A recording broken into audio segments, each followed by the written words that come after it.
Hello friends, मैं शुभम आपका स्वागत करता हूं सैक कंसल्टेंट्स में। दोस्तों आज की वीडियो में हम लोग बात करेंगे मिरर, स्ट्रेच और स्केल कमांड के बारे में। तो सबसे पहले बात करते हैं मिरर कमांड की।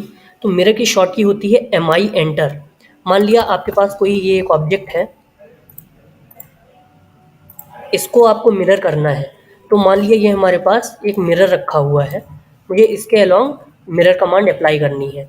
तो MI एंटर करेंगे तो ऑब्जेक्ट सेलेक्ट करने को पूछेगा। तो ये हमने ऑब्जेक्ट सेलेक्ट किया, एंटर किया।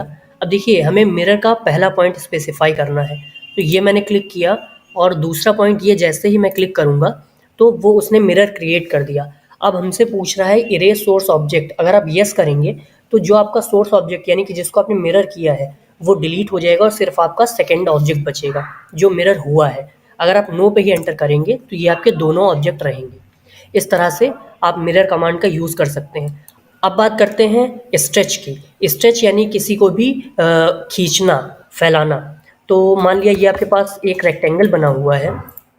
अब इस पे जैसे ही आप क्लिक करेंगे तो ये आपके कंट्रोल पॉइंट्स आ जाते हैं। इनकी हेल्प से आप इसे स्ट्रेच कर सकते हैं इस तरह से।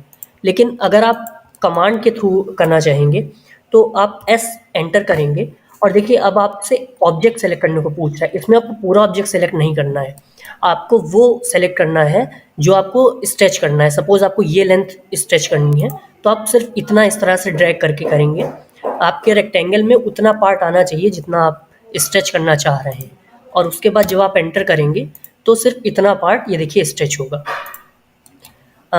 फिर से मैं बता देता हूँ। सपोज आपने सिर्फ ये कॉर्नर लिया, इसको आप एंटर कर रहे हैं तो अब सिर्फ आपका ये कॉर्नर ही स्ट्रेच होगा इस तरह से। अब बात करते हैं स्केल की। तो स्केल में बेसिकली क्या होता है कि आपका कोई भी ऑब्जेक्ट है, आपको एक पर्टिकुलर स्केल फैक्टर के थ्रू उसको इंक्रीज या डिक्रीज करना है, उस पूरे ऑब्जेक्ट को बढ़ाना या घटाना है, तो हम लोग स्केल का यूज़ करते हैं।